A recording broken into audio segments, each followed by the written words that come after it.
There's a certain stillness that only shows up when the rest of the world has gone quiet, when the air feels heavier, and every sound seems closer than it should be. That's when stories like these begin. Tonight's accounts come from Reddit, shared by people who experienced something small at first, something easy to ignore, until it was. Familiar places, routine nights, moments that changed the way they look at the dark. Some of these stories offer closure.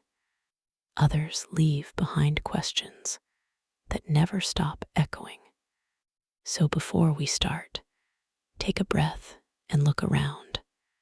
Make sure you're comfortable, because once these stories unfold, the silence may not feel the same again. If you enjoy these stories, make sure you give this video a like and subscribe to the channel for more. Now, without delay, let us begin. Our first story comes from a user by the name Static Voices YT, and its title is I was hired to catch a cheating husband. I found something worse. This one is a 5-parter, but we will be putting all 5 parts here in this video, so buckle up and let's see what they found. I've been a private investigator for 12 years, and most cases are exactly what you'd expect. Messy divorces, insurance claims, people who want proof of something they already suspect.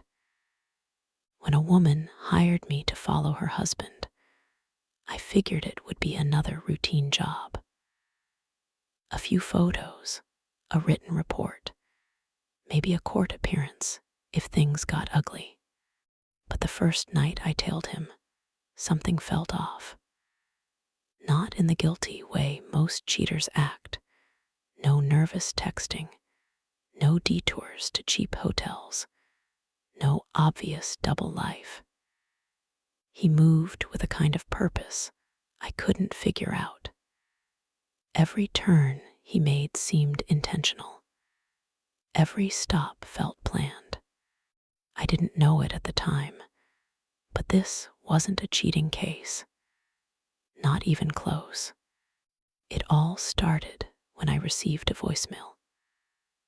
All I heard at first was shaky breathing, the kind someone makes when they're trying not to cry. Then a whisper, "Please, I think my husband is cheating on me. I don't know who else to call." There was a pause, 5 full seconds of dead silence before her voice cracked again. "He's been leaving at night. He says it's work, but he doesn't take his laptop anymore.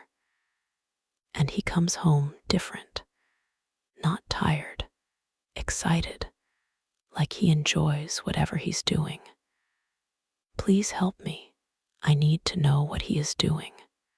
She didn't leave a name, but the number was there. I listened to it twice, then called back. She picked up on the first ring. Hello. "Hi, my name's Alex. I'm a private investigator," I said. "You left me a voicemail a few minutes ago." Oh my God, I'm so sorry. I didn't mean to call this late. It's fine," I said. "I'm awake. Can you tell me your name?" "Marissa," she said. I'm sorry. I shouldn't have said all that on a message. I just didn't know how to start." "Most people do," I told her. "Listen, this isn't a conversation you want to have over the phone if you can help it. Are you comfortable meeting in person? Somewhere public?" she asked. "I don't want my husband to know. Public is fine." I asked what the closest coffee shop was and told her we could meet there. She said quietly, I can be there in the morning. I'll tell him I'm going grocery shopping. We settled on 9:30 a.m. when I hung up. I saved her number and the voicemail, then stared at my phone for a long minute. Most cheating cases start with anger, rage, betrayal. People spit venom when they talk about their spouses. Marissa didn't sound angry. She sounded afraid. I tried to sleep, but my mind kept replaying her voice. The pauses, the way she emphasized the word excited like it was the worst part. Affairs don't energize people, they drain them. They make them reckless, sloppy, tired. But excitement comes from purpose. That was the first thing that bothered me. By morning, I'd barely closed my eyes. I showered, dressed, and drove to the coffee shop she mentioned. A quiet, independently owned place tucked between a pharmacy and a thrift store. The kind of spot where people pretend to read books while eavesdropping on everyone else. I got there early and took a booth in the back. Habit, I like walls behind me. At exactly 9:29 a.m., the bell over the door chimed. Marissa walked in. She scanned the room like she expected someone to leap out of the shadows. Her eyes landed on me, and she hurried over, shoulders tight, movements small, like she was trying to take up as little space as possible. "You came," she said, almost surprised. "You asked," I replied. "Sit." She did, placing her purse on her lap, fingers locked around the strap. That grip told me more about her emotional state than anything she'd said so far. A barista came by. Marissa ordered a tea she didn't touch. I waited until we were alone again. "Tell me what's going on," I said. She took a long breath, steadying herself. "My husband. He works in logistics for a warehouse. For years, everything was normal, long days, occasional overnight overtime, nothing strange. About 6 months ago, he started getting calls late at night." "What kind of calls?" "I don't know," she said. "He'd step outside or into the garage. At first he'd talk. Lately, he just listens." The night trips started soon after she continued. "He leaves between 11 and 1. "What does he take with him?" I asked. "Keys, sometimes a jacket, never his laptop, never anything from work. He comes back a few hours later," and she hesitated. "He's happy. Not relieved, not nervous, happy. He hums," she whispered, as if the word itself was obscene. "Like he's proud of himself." Goosebumps crawled up her arms as she spoke. She rubbed them without realizing. "Have you confronted him?" "Once. I asked where he really goes. He smiled and said, 'You don't want to know. Work drama.'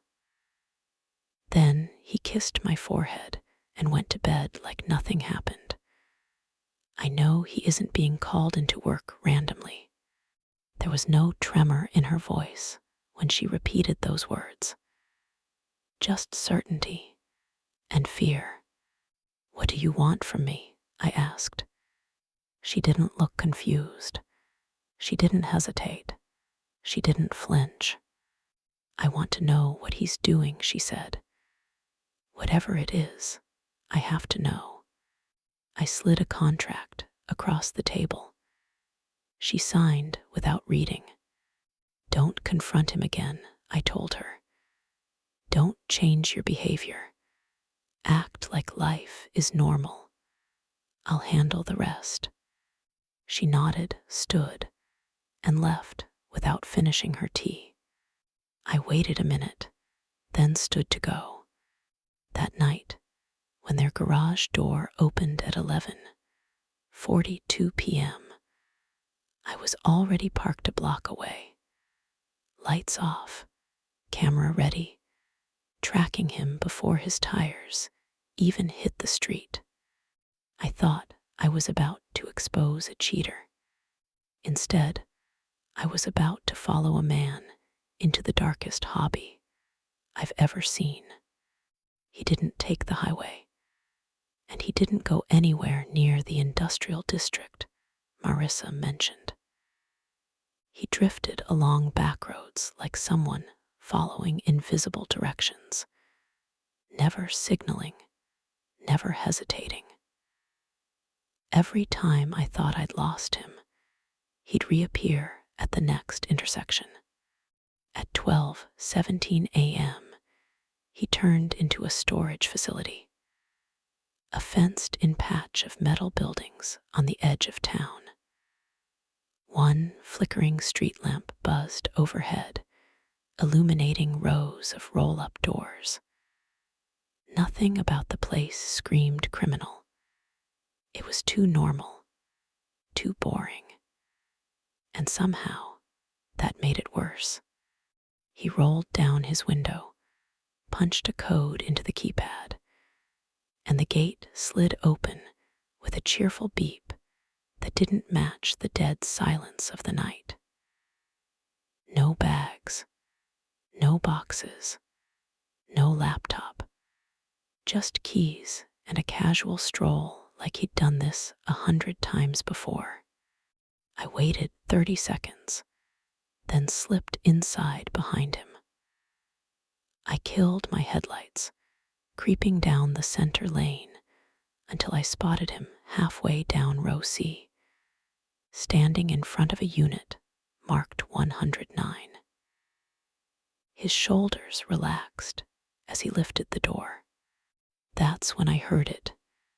Music, not loud, not distorted, just wrong. Classical, slow, delicate, something that belonged in a candlelit ballroom, not a midnight storage unit. It floated into the air like perfume, soft and elegant, the kind of melody that makes you feel nostalgic for something you never experienced. I stepped out of my car, heart hammering, and moved closer on foot. The music grew clearer with every step, and underneath it came another sound. A voice, muffled, strained, wet with fear. Please, please do. I froze. Someone else was inside. Not a recording, not an echo. A living, breathing person, begging for something I couldn't comprehend. Then another voice answered, calm and low, almost tender like a parent soothing a child. Relax. After that one word was spoken, I couldn't hear much until there was a break in the music. After a long moment of silence, I heard him again. This time, no words. He was humming along to the same classical tune, drifting out of that metal box, perfectly in time, like the music wasn't coming from speakers. The metal door began to rattle open. I tucked away behind the closest corner and peered out. He stepped out, locking the unit behind him with a casual turn of the key. No panic, no guilt. He didn't even look around. He just slid the lock closed, pocketed the key, and strolled back to his car like a man leaving a gym after a good workout. And as he walked away, he started humming again. The same tune, the same rhythm, the same impossible calm. Whatever was behind that door wasn't his secret shame. It was his favorite part of the night. I watched him as he left. When his taillights finally disappeared, I forced myself out of hiding and crept toward the storage unit. Each step felt heavier than the last. I wasn't sure what I expected to find. A clue, a lockbox, maybe just proof that the music hadn't been in my head. The metal door was shut tight, secured with an old padlock polished smooth by years of use. I stood there staring at it, my pulse thundering in my ears. I leaned closer, listening. Nothing.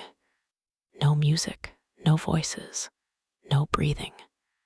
Just silence. Not the peaceful kind. The kind that feels like something has already happened. My hand brushed the lock before I realized what I was doing. Fingers trembling, as though opening it were a reflex instead of a decision. I tugged, testing it, trying to see if there was any give. The metal clanged louder than I meant, echoing through the rows of storage units like a shout. That was when I came to my senses. I wasn't supposed to be investigating a crime scene. I was supposed to be observing a spouse. Somewhere along the line, the job had shifted, and I hadn't noticed until now. I turned to leave. He was standing right behind me. No footsteps, no warning, just there. I barely had time to inhale before something bright flicked in his hand, and pain tore across my cheek. The cut was shallow, but sharp enough to blind me with tears. I grabbed my face, stumbling back, staring at the blood slick on my fingers. The knife was pristine. My blood was the only imperfection on its surface, glowing under the flickering street lamp. He lifted it up, examining the red smear like a jeweler assessing a diamond. "If you're going to do surveillance," he murmured, "you should really bring a weapon or something to protect yourself." I couldn't speak, couldn't breathe. He stepped closer, completely calm. "My wife thinks I'm cheating," he said. "That's cute. She knows something's wrong, but she hasn't figured out what." He tilted his head, studying my wound with clinical curiosity. "You have no idea how valuable you are. A private investigator sneaking around. No weapon, no backup, no alibi." He smiled then. It was confident. He lowered the knife, just enough for me to see the dark edge, stained with my blood. "I don't even have to touch you again," he said. "If something happens, this is enough. Your DNA, my lock, your prints. You look like a man trying to get inside somewhere he shouldn't be." My stomach turned to ice. "You understand what that means, right?" It wasn't a question. I did. He stepped back, folding the knife away like he was settling the bill at a restaurant. His voice dropped to a whisper. I felt more than heard. "You're involved now, whether you meant to be or not," he smirked. "Continue to report to my wife. Tell her you're still investigating. When I need your help, I'll get in touch with you. Until then, take care of yourself and keep a low profile." He turned and walked toward his car, calm, humming the same soft classical melody I'd heard earlier. Like all of this was simply part of his evening routine. The gate beeped as he exited. The night went still. My cheek burned. My hands shook. And for the first time since taking this job, I understood something with absolute clarity. He didn't just want me to follow him. He wanted me on the record. Part 2. I drove home with the radio off, half expecting his car to reappear in my rearview mirror. Every streetlight felt like a spotlight. Every shadow felt occupied. By the time I reached my apartment, my shirt was crusted with dried blood, and the bandage I slapped over my cheek wasn't doing much. I've dealt with violent men before. Abusers, stalkers, addicts having the worst night of their lives. They all have patterns, tiny giveaways that separate the dangerous from the pathetic. This man had none. He wasn't panicked. He wasn't improvising. He was prepared. I poured myself a drink I didn't need and checked my phone. 3 missed calls. 1 voicemail. Marissa ***. I let it sit for an hour before I listened to it. I don't know why. Maybe part of me hoped the job would disappear if I ignored it long enough. When I finally pressed play, her voice cracked straight through. "Did you find anything?" she asked. No greeting, no hesitation. Her voice was different, tight, like she'd been crying, but didn't have the luxury to finish. I need to know if I'm crazy.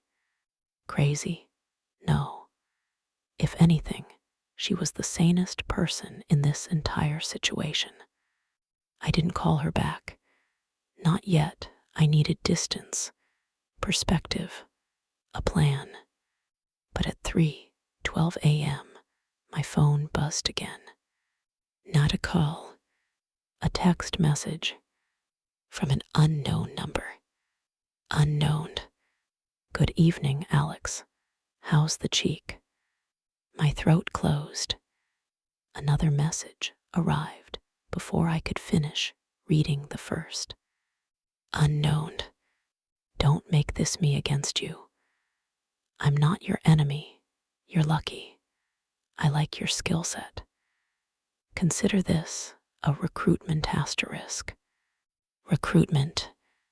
The word made something deep inside me recoil. A third message popped up. Unknown. "Meet tomorrow.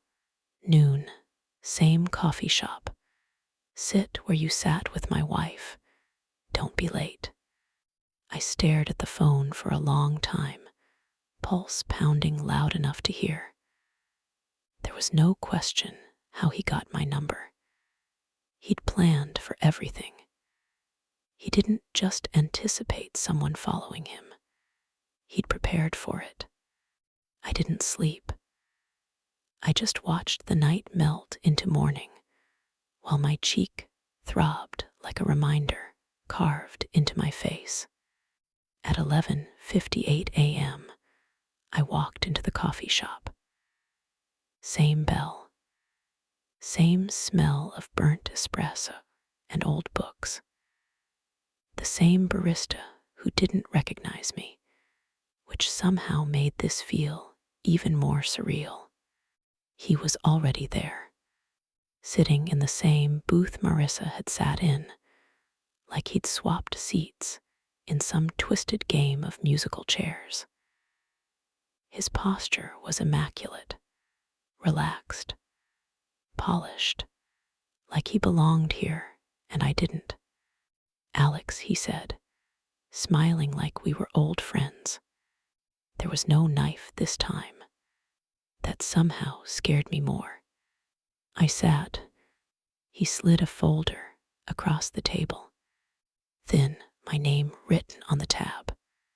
Before you open it, he said softly, let's establish two things. He held up one finger. One, if I wanted you dead, we wouldn't be speaking right now. A second finger. Two, you're not here because you followed me. You're here because I let you. My pulse spiked. He nodded at the folder. Go ahead. I hesitated, then opened it. My address, photos of my car, a copy of my Pi license, a picture of me at my sister's house 2 weeks ago. From an angle that meant he'd been close. Too close. He watched me process it, his expression calm and analytical, like he was studying how I reacted to fear. You're a spectator, Alex, he said. You spend your life documenting other people's secrets. That's what makes you useful. That's what makes you interesting. His voice lowered, almost conversational. But sooner or later, every spectator has to choose a side. He leaned forward. I didn't move. Tell me, Alex, did you hear the music last night? My mouth went dry. I didn't answer. His smile widened, not friendly, not warm. Pleased asterisk. You think you heard a victim, he whispered. But you didn't. You heard a transformation. A chill slid down my spine. What do you mean? He sat back, humming that same classical melody under his breath. The same one from the storage unit. The same one he'd embedded into my dreams all night. When he spoke again, it was barely audible. You're going to help me pick the next one. My heart stopped. The next what? He didn't blink. The next volunteer. Part 3. The word sat between us like a loaded gun. I'm not helping you, I said. My voice sounded weak, even to me. Whatever you're doing in that unit, I'm not part of it. He smiled, not wide, just enough to say he'd been expecting that. You already are, he said softly. You stepped up to the door. You touched the lock. You let yourself be seen. That's more intimate than anything I've done to you. I thought of the cut on my cheek, the way he'd appeared out of nowhere. You hired yourself the moment you followed me, he went on. Now I'm just clarifying your responsibilities. He reached into his jacket and slid a folded piece of paper across the table. I didn't touch it. What's this? A man, he said. A possibility. Someone I've been considering. I forced my hand to move and unfolded the paper. A name, an address. A grainy photo printed from what looked like a social media profile. Mid-30s, plain face.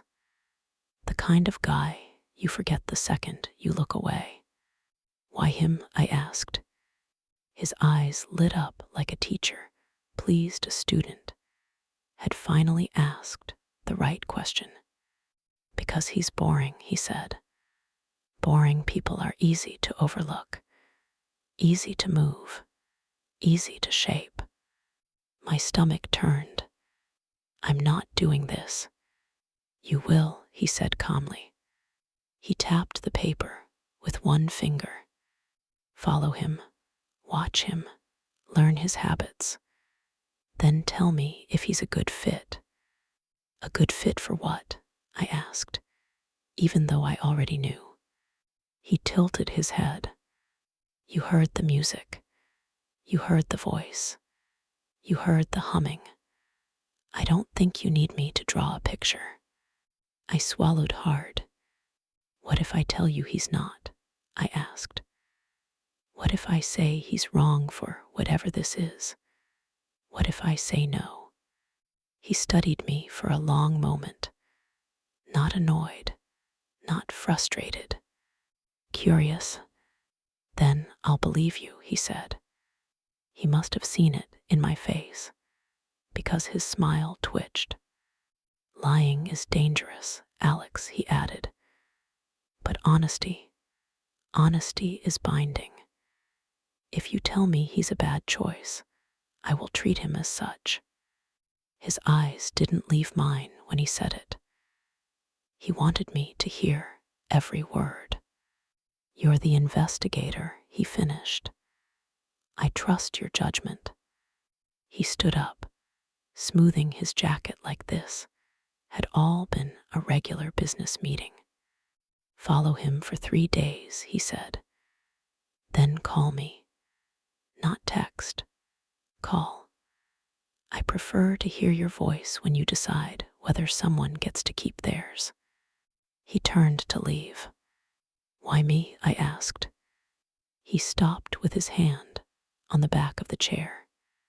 Because you already watch people for a living, he said without looking at me. All I did was ask you to admit you know who deserves what. Then he walked out, leaving the prospect's name and face staring up at me from the table. His name was Eric Lawson. That was the man on the paper, the man in the grainy picture. Retail job, small house on the edge of town, no wife, no kids, nothing that screamed monster, nothing that screamed victim, just a man.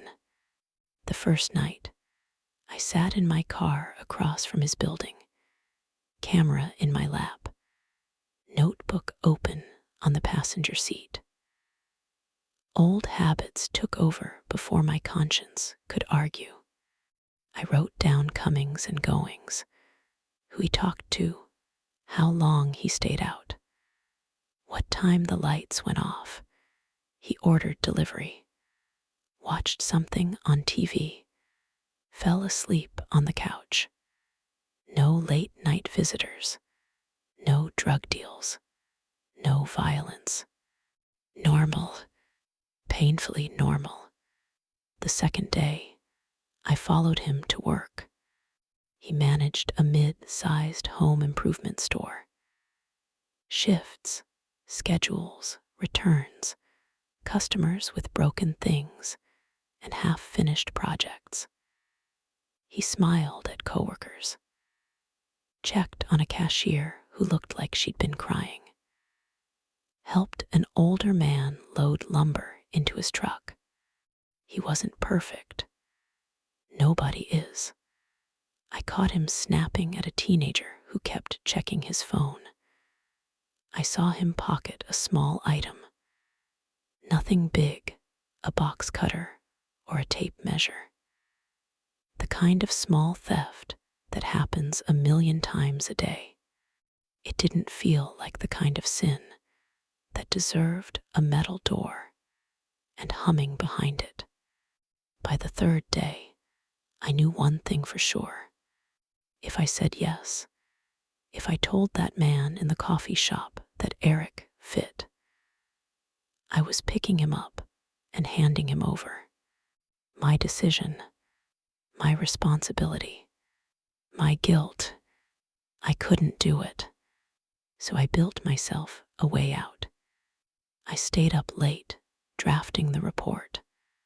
Not the one I'd give a normal client, a cheating spouse case, an insurance dispute. Those reports stick to facts. Dates, times, places, photos. Things that hold up in court. This one was theater. I listed connections, he didn't have. Subject appears to maintain regular contact with his sister. A nurse, I typed. Brother-in-law is a patrol officer with the police department. Subject's mother lives 20 minutes away and visits weekly. None of that was true. He had no siblings. His parents lived 3 states away and had left a single comment on a birthday post 2 years ago. I added more. House is equipped with multiple security cameras, I wrote. Ring doorbells on neighboring houses.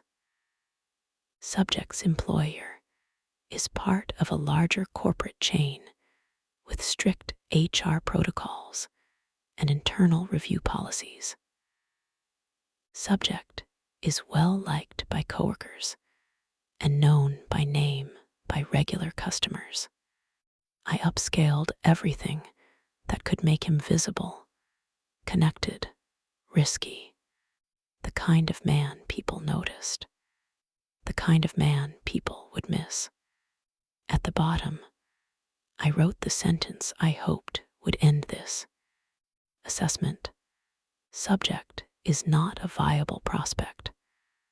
High visibility. Multiple personal and professional connections. Increased risk of investigation if he disappears.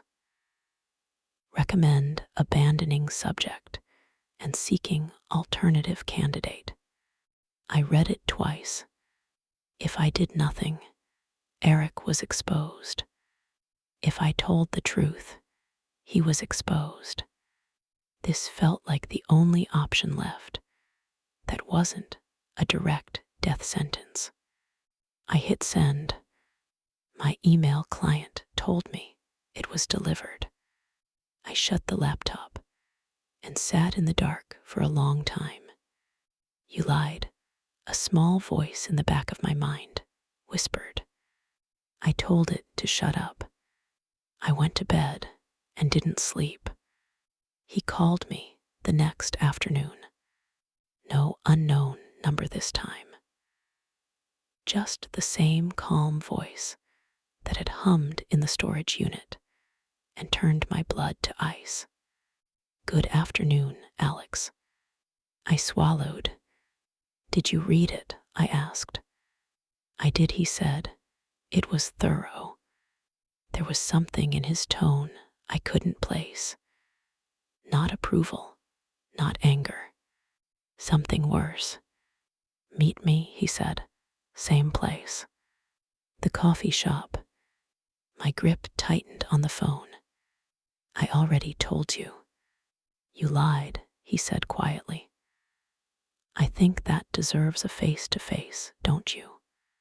The line clicked dead. For a moment, I considered not going. Turning my phone off. Driving somewhere far away and never looking back. But wherever I went, my license, my plates, my address, the folder he'd shown me, it would still exist. The cut on my cheek would still sting. The humming would still burrow through my brain. And Eric Lawson would still be out there, sitting in his house, having no idea that a stranger had written a story about him that might decide whether he woke up tomorrow. I went. The coffee shop looked exactly the same. He wasn't inside. For a half-second, hope sparked. Maybe he'd been bluffing. Maybe he hadn't read the report. Maybe. My phone buzzed. Unknown outside. I turned. He stood beside a dark sedan in the parking lot, one hand resting on the roof, the other in his coat pocket. He might as well have been waiting for a valet ticket. I walked over. Afternoon, he said pleasantly. You look tired. You read the report, I said. The corner of his mouth twitched. I did. He nodded toward the car. Walk with me. Every instinct I had screamed to turn around, to leave, to make a scene, shout for help, force witnesses into this. But my feet moved anyway. He led me to the back of the car and stopped, fingers brushing the trunk. Before we talk about your creative writing, he said, I want to show you something. He pressed the button. The trunk clicked and eased open an inch. He lifted it the rest of the way.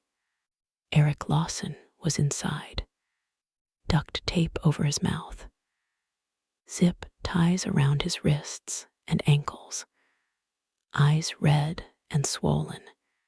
He was breathing fast. Sweat slicked his hair to his forehead. He saw me, and for a second, hope flared in his eyes. It died when he saw the other man standing beside me. A muffled sound escaped him. My knees went weak. What did you do? I whispered. The man beside me didn't look at Eric.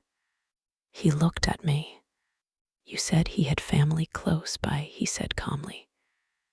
You said his brother-in-law was law enforcement, that he was known, visible, remember. I couldn't make my mouth move. He has no siblings, the man continued. His parents are old and far away and tired. He lives alone. No roommates. No one who texts him when he's late. No one who notices when he closes early and doesn't reopen. You sent me fiction, he said, and I don't like fiction. My hand shook against my side. You knew I managed. You knew all that before you gave him to me. Of course I did, he said. I don't outsource the important parts. Then why? Because I wanted to see what you'd do, he said, voice lowering slightly. Whether you tell the truth and let me decide, or whether you'd lie and try to keep your conscience clean. He finally glanced down at Eric, who had started to sob behind the tape, shoulders shaking. Unfortunately, he said, your lie didn't protect him. My throat closed. You don't have to do this, I said hoarsely. Just let him go. He doesn't know anything. He hasn't seen anything.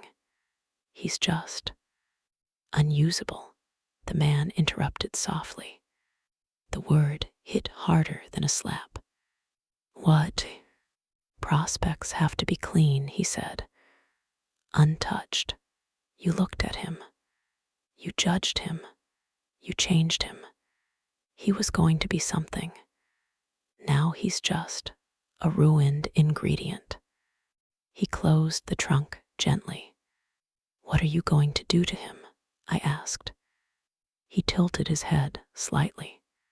You lied, Alex, he said. I'm already correcting for that.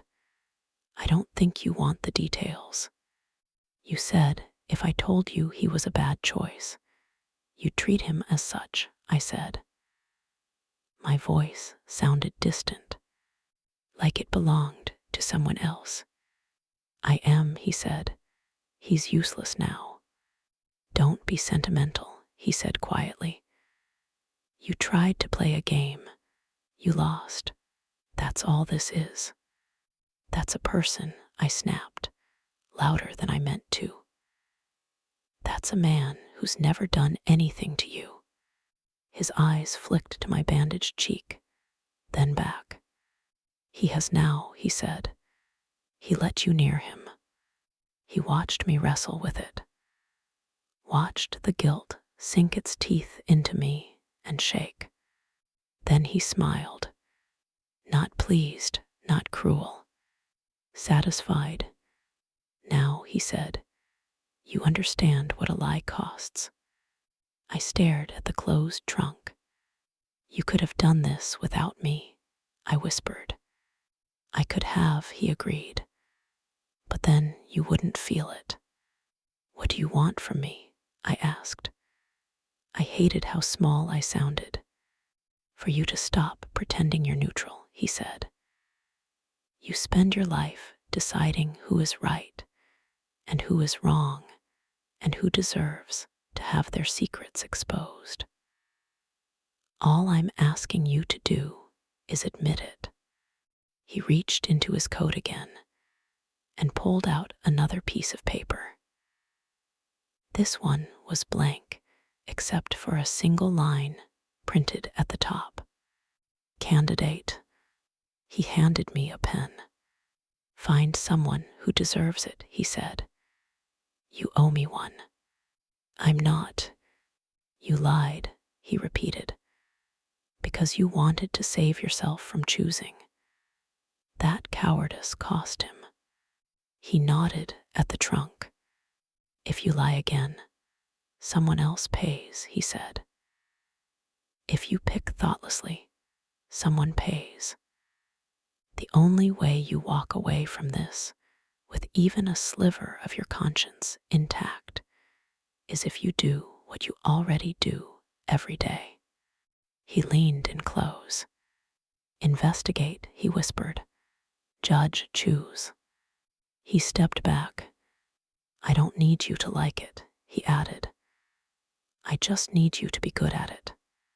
He walked around to the driver's side door.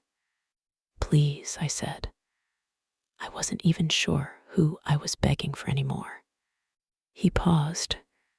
You asked me what I'd do to him, he said, not looking back. Here, your answer. He opened the door. I'll do whatever you think I did. He got in, started the engine, and drove away. Trunk still closed, leaving me standing in the parking lot with a blank form in my hand and a pit in my stomach. Part 4. I don't remember getting home. I remember the paper on my kitchen table, the word candidate glaring up at me. I remember the pen beside it, right where I'd dropped it. I remember washing my hands 3 times, even though there was nothing on them. I didn't turn any lights on. Outside my window, the city went through its normal routine. People argued on sidewalks, a siren in the distance. A couple laughed too loudly as they passed by, drunk, alive, and unaware of how easily those two things could separate. I tried not to think about Eric in the trunk, whether he was still there. You did that, the voice in my head said. You wrote him into that trunk with your lies. I pressed my palms into my eyes until colors bloomed behind them. If I walked away, he would still keep hunting. Prospects, volunteers, whatever he wanted to call them. I wouldn't stop it. But now I knew something I hadn't known before. I could make it worse. I could make it happen faster. Or I could try to aim it. The thought made me want to throw up. Find someone who deserves it. Who deserves it? The drunk who got behind the wheel and drove home. The guy who screams at his girlfriend on the phone and grabs her arm too hard outside a bar.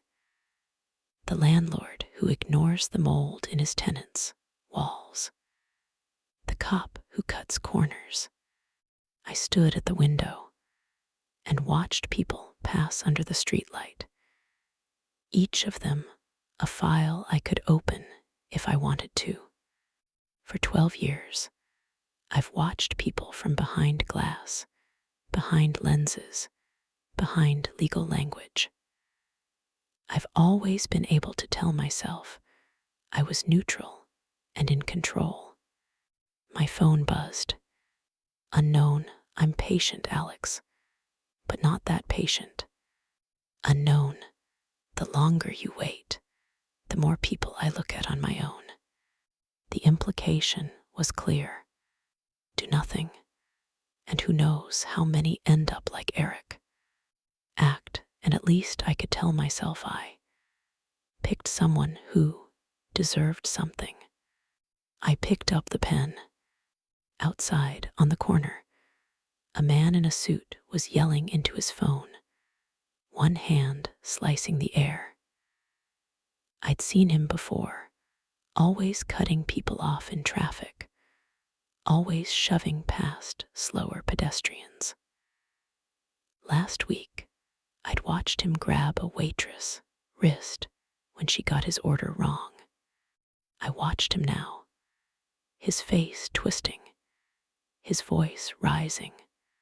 Someone on the other end of the line absorbing his words because they had no choice. I shouldn't have thought it. I did anyway. What about him?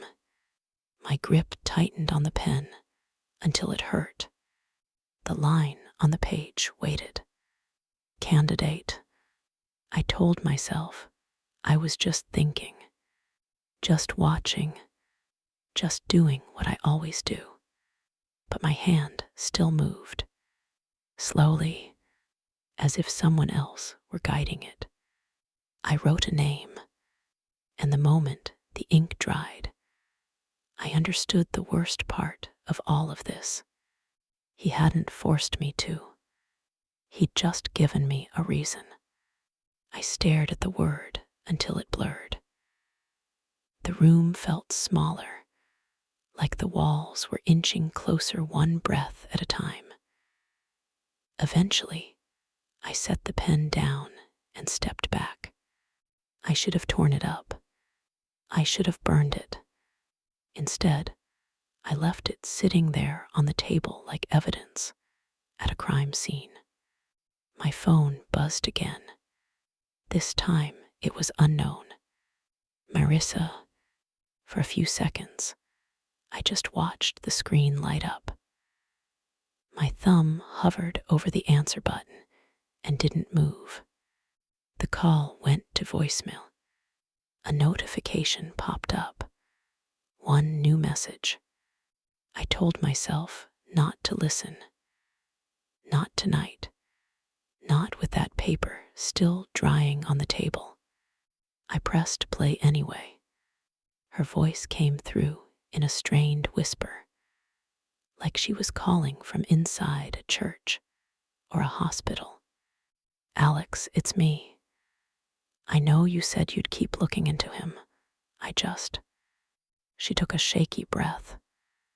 I could hear something faint in the background. A TV, maybe. He's been different again, she said. Worse. He left last night and came back at 3 in the morning. No laptop, no work bag. He just walked in and... She broke off. He kissed my forehead and said, "Thank you for starting this. I don't know what that means." My hand tightened around the phone. I asked him what he was talking about, she went on. He just smiled and said, "You made the call. That's all it ever takes." There was a pause. I heard a soft, distant sound behind her. A melody, maybe, barely there. My stomach flipped. And Alex, her voice dropped, almost a whimper now. He was humming again.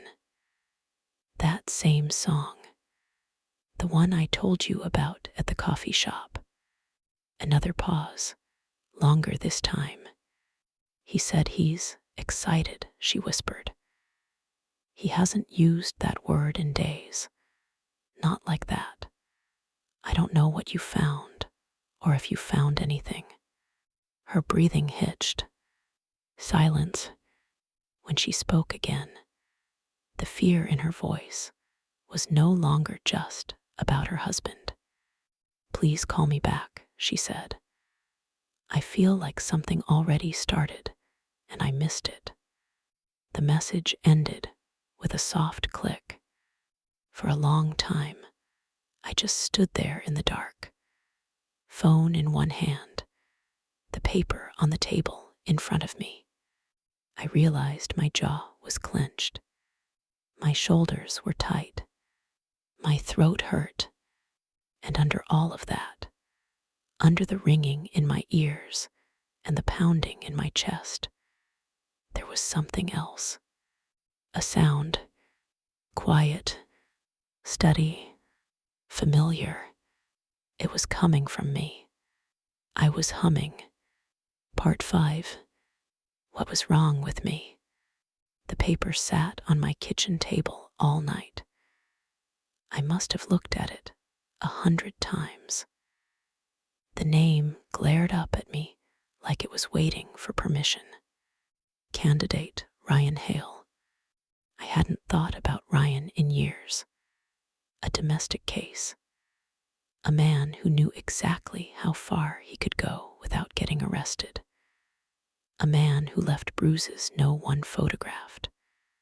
A man who smiled when he realized the world would never hold him accountable. I used to tell myself he was just another job I couldn't fix. I didn't realize he had been living in my head, waiting for a night like this. My phone buzzed. Marissa. I answered before I could talk myself out of it. Alex, have you found anything? Please tell me you found something.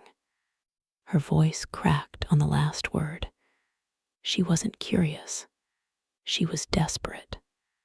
I need your husband's phone number, I said. If he's lying about where he goes at night, I can confirm it.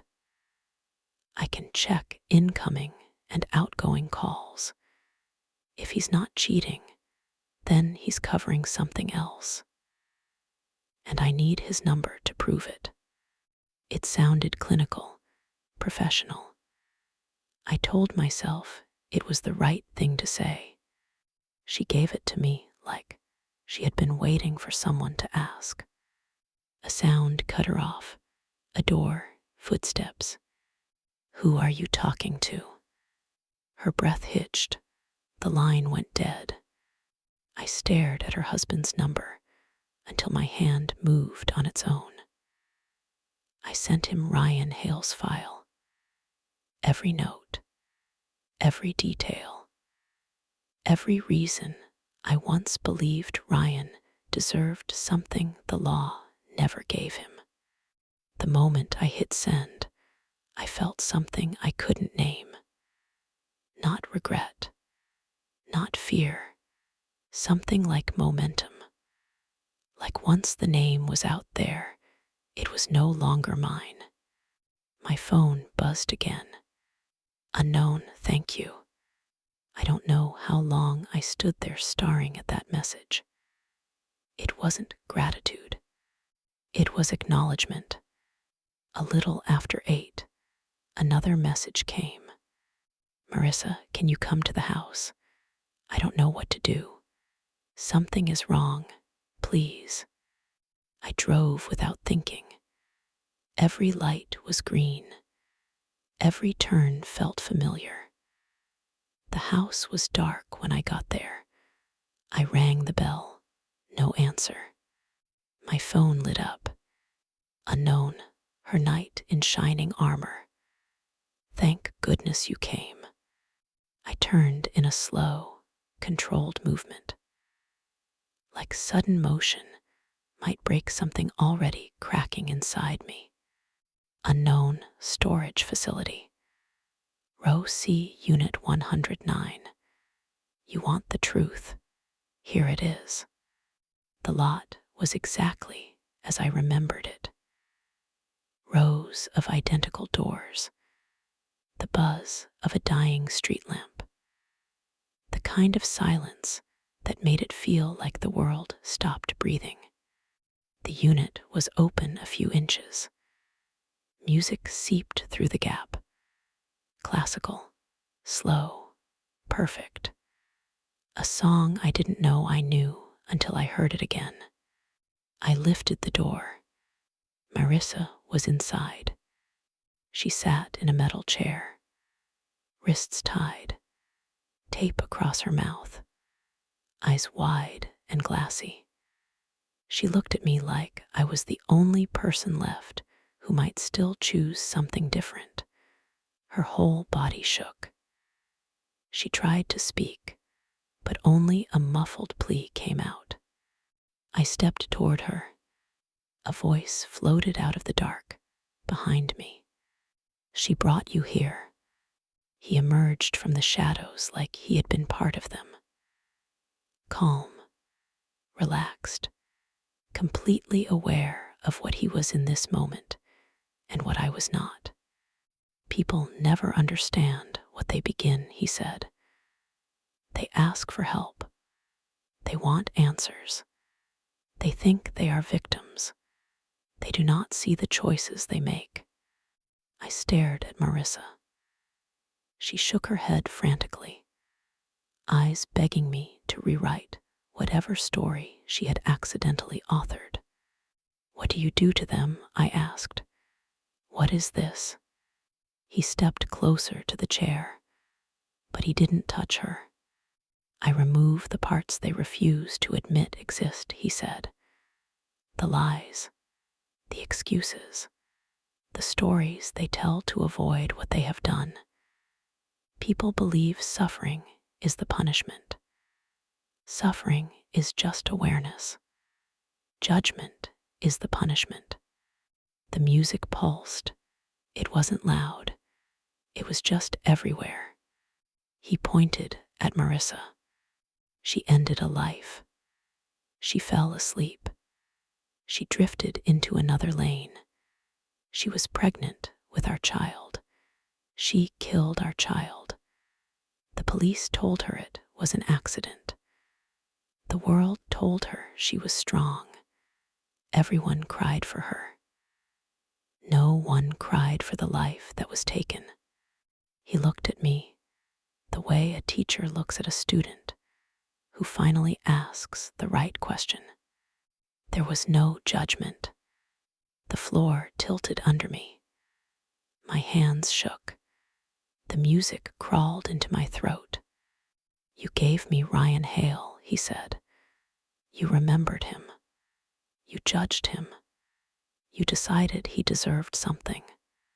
I didn't mean to, I whispered. You didn't stop yourself, he replied. Neutrality is a myth, Alex. So is innocence. I stepped backward. My body tried to turn. My legs did not respond. The music held me still. Marissa made a sound behind the tape. Small, broken, hopeful. He peeled it off slowly. She gasped like she had been drowning. I'm sorry, she said. Her voice was shredded. It wasn't my fault. I didn't mean to, please. I didn't mean to. He met my eyes. That is the song of this world, he said. And you listen to it every day. He reached behind her chair. I tried to look away. My head moved. My eyes did not. I wasn't frozen. I was watching. I understood that difference too late. The music swelled. Not loud, just undeniable. My teeth buzzed. My throat vibrated. My own mouth, humming, not because I agreed, because it was easier than silence. I don't remember much after that. I only remember walking down my street and looking at every person I passed, not with curiosity, with calculation. The music wasn't playing anymore. It didn't need to. It changed something in me. I used to follow people to find the truth. Now, I follow them to see if they deserve it.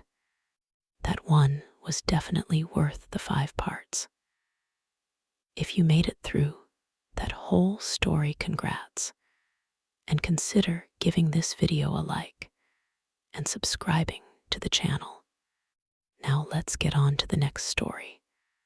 The title of this one is I Watched My Wife Kill Our Son, and it comes to us from a user by the name Donovan221. As you can probably guess from the title, this one is a disturbing one. So turn your nightlight on and let's dive right in. 20 years ago, my wife and I made a mistake that would haunt us for the rest of our lives. It was a cold night in February. An argument ensued between my wife and son, and things got out of hand. My wife had smacked my son hard multiple times while he screamed. The boy was only 9 years old when this happened, and I could see in his face the moment the first hit landed that he would be traumatized for years to come. His eyes welled up with tears, and his wails became deafening. I tried to intervene and was shoved away while she pummeled his face. Her open palm closed into a fist, and I could see that blood had begun to spill from his lips and nostrils. After a few more punches, my son stopped moving. Then, after a few more, his chest stopped rising up and down rhythmically. My wife, in her drunken state, shook him violently, proclaiming, "Get up, you little brat. You know you're faking. Now stop begging for attention." My son remained still. This prompted 2 more slaps from my intoxicated wife, while I stared on like a coward. "I'm not gonna ask you again, you shit. Get up and go clean your fucking room."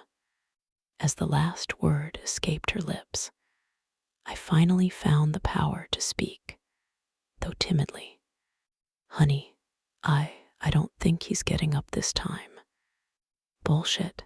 He's done this before, you've seen it," she interrupted. Just before she could take one last swipe at our son, she shot up straight, hiccuped, and announced, "Have to pee," before stumbling towards our bathroom. I stayed there, staring at my son's lifeless body that was now surrounded by blood on our living room floor. I wept silently, my mind racing 1,000,000 miles a minute, circling the same.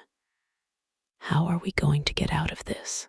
Thought, as I knelt over my son, letting my tears fall to his chest as I begged for his forgiveness. I could hear my wife snoring in our bedroom. This broke something within me.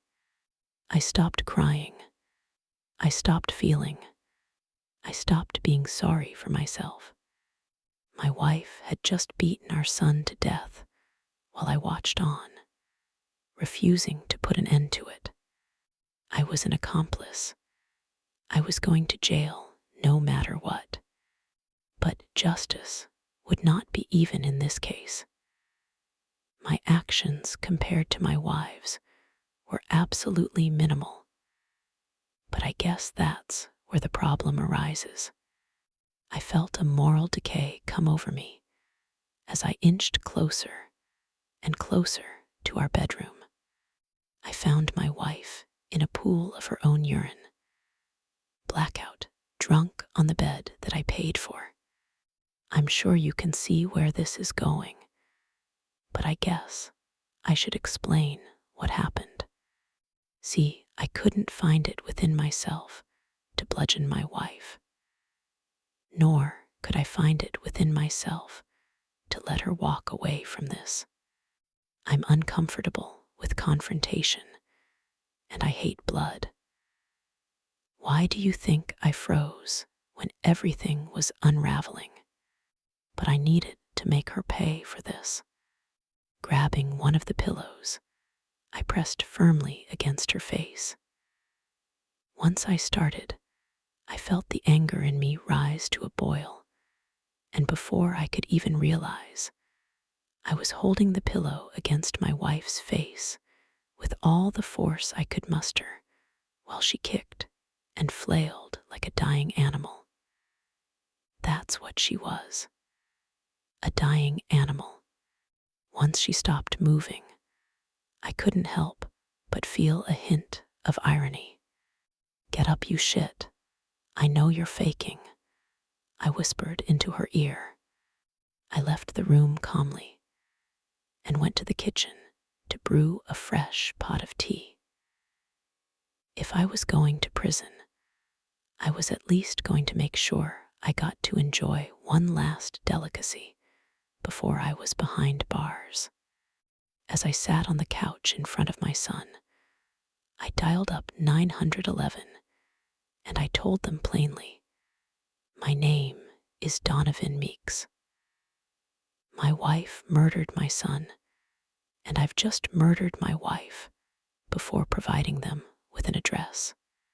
I sat and waited for what felt like mere moments before the sounds of police sirens came echoing from down the street, and my living room became illuminated with flashing red and blue lights. When the knocking started, I answered the door as calmly as could be and surrendered without a fight. 2 police officers went inside the house to investigate and returned a few moments later with grim looks on their faces. One of them asked me what happened, and I explained it to them verbatim. The coroners arrived, and just as I was being taken away in a police car, I heard a paramedic scream from my front porch. "The boy's still alive. We need to get him to the ambulance now." I couldn't believe what I heard, and the sheer shock of the news snapped me out of my psychosis. As I began to sob once again, I was sentenced to 20 years. A full life sentence was off the table due to what my lawyers defined as temporary insanity brought on by a traumatic event. That's where I spent these last 2 decades, rotting away in a cell, forced to think about my actions. However, today was my release date, and I couldn't have been more thrilled to finally get out of my cage. My house had been completely paid off prior to my conviction, and I looked forward to finally being able to have a normal roof over my head again, even if it was the one that sheltered us when my family fell apart. Once my driver entered the neighborhood, I grew a little nervous when I noticed that there were 2 cars parked in my driveway. I got out of the car regardless, and when I knocked on the door, my son answered, the same son who refused to visit me, the son who acted like I didn't even exist, the son that I killed over and threw my life away for. He didn't even give me the time of day. He opened the door just enough to peek at me through a crack before slamming it shut and screaming for me to go away. I could hear what sounded to be a crying toddler from beyond the door, as well as hushed whispers between my son and his wife.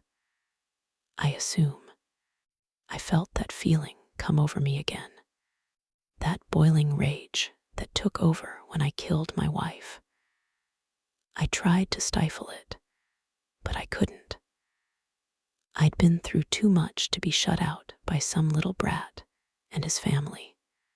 I began kicking the door as hard as I could until I could feel the hinges breaking with each blow. The Bobby's screams grew louder as my son and his wife begged me to stop. But I couldn't. With one final kick, the door fell off its hinges, and I was greeted face to face with a barrel of a gun. In my own home, held by my own son, who I had avenged all those years ago. He had the nerve to ask me to leave. I had the nerve to ask him what he was gonna do with the rifle in his hand. In response, he cocked back the hammer and announced he was gonna give me one more chance. I could see that his wife was on the phone with who I assumed was 911. I was going to jail regardless. I won't tell you what ensued, but I will tell you that my son's wife has an impeccable taste for tea, and enjoying it while I wait is absolutely remarkable, especially without the cries of that damned baby. That one was very disturbing, but we aren't slowing down and going straight into the next story. This next one comes to us from some dark 5802, and its title is I Think My Girlfriend is a Monster. This one is kind of crazy, so be ready and let's get into it. My girlfriend, 21, and I, 23, have been dating for a few months now. We both bonded over the great outdoors, guns, and big trucks. When I first met her, there wasn't much to say, but how cute she was. Add that with the fact she knew how to handle a gun and drove a truck with one hand on some dirt, uneven trails. She's perfect, honestly, but I've begun to notice some odd stuff as things started to settle down after the high of our new relationship. She rarely spoke about her parents or any family members, never even got to learn where she was from, or to be specific, the exact location. All I got was the usual. I flock from the Midwest, she said it with a chuckle, like she just told a great joke, and gave me this look with a twinkle in her eyes that suggested she didn't want to talk about it anymore. So I dropped it, like I always did. Her residence wasn't the only thing that bothered me. She also doesn't seem to sleep from what I know. Well, she does sleep, or at least I think she does. Because there are times when I'd be sleeping and just wake up in the middle of the night and see her in bed next to me, reading a book or just sitting in the dark. I have seen her look at me a few times, but it looked protective in a sense and nothing malicious. And she seems to be fine in the morning. No bags, no fatigue. Just a face full of energy that's ready to take the day by storm. Honestly, I don't know how she does it. Oh yeah, there's also the dogs and cats thing. She hates pets with a passion for some reason. When I suggested a puppy for our shared apartment, she quickly shut down the idea. But I guess the hatred was mutual, because every dog and cat that we encountered growled, hissed, snarled, or barked at her. There's also this one thing I noticed when we went camping this one time. I didn't think much of it, but it's starting to make more sense now that I think about it. After we parked our truck by the parking lot and signed off our names and headed into the woods, the forest was lively. Birds were singing. Crickets and other insects were doing the usual anthem of the woods. But as we got to the epicenter of the noises, which is also the spot where we decided to set up. The noises just suddenly stopped.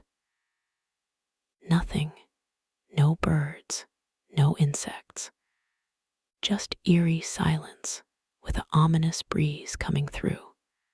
Got real quiet suddenly, didn't it? I said.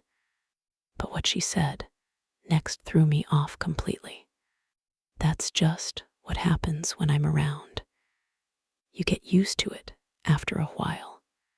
Her face was blank when she said that.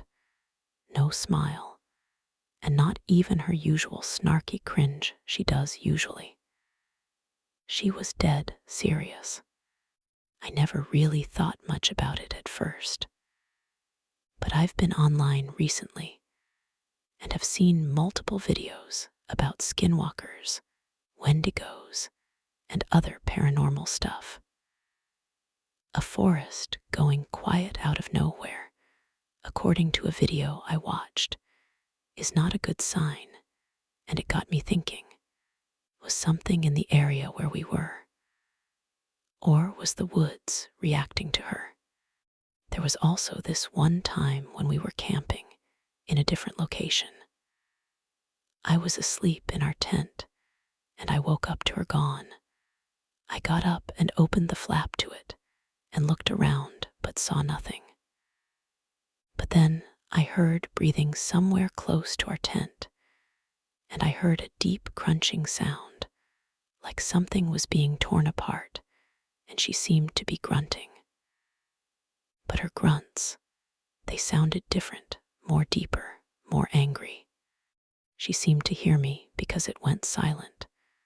I quickly closed the flap and went back to my sleeping bag and pretended to be asleep. I heard her enter quietly, and after a moment of silence, I could hear her breathing by my ear, and I could feel how close she was. Her body even felt different from when she usually pressed up against me. It's usually soft and tender, but it was taut, toned, and harsh this time. I couldn't see it, but I knew it felt wrong. That was weeks ago. I'm still on edge now, looking at her with that smile that I've come to find disturbing recently. I'll update as soon as I can if I find out more. And now that the last story has faded into quiet, take a moment to sit with the silence. It feels different now, thicker, more aware. These stories may be finished, but the feeling they leave behind has a way of staying. A thought that lingers, a memory that does not quite belong to you, yet refuses to leave. Maybe it will pass by morning, or maybe it will return the next time the room goes dark. If these stories stayed with you, if they made the quiet feel unfamiliar, take a moment to like the video and subscribe to Unknown Facts, because some stories are never truly over. They are only waiting.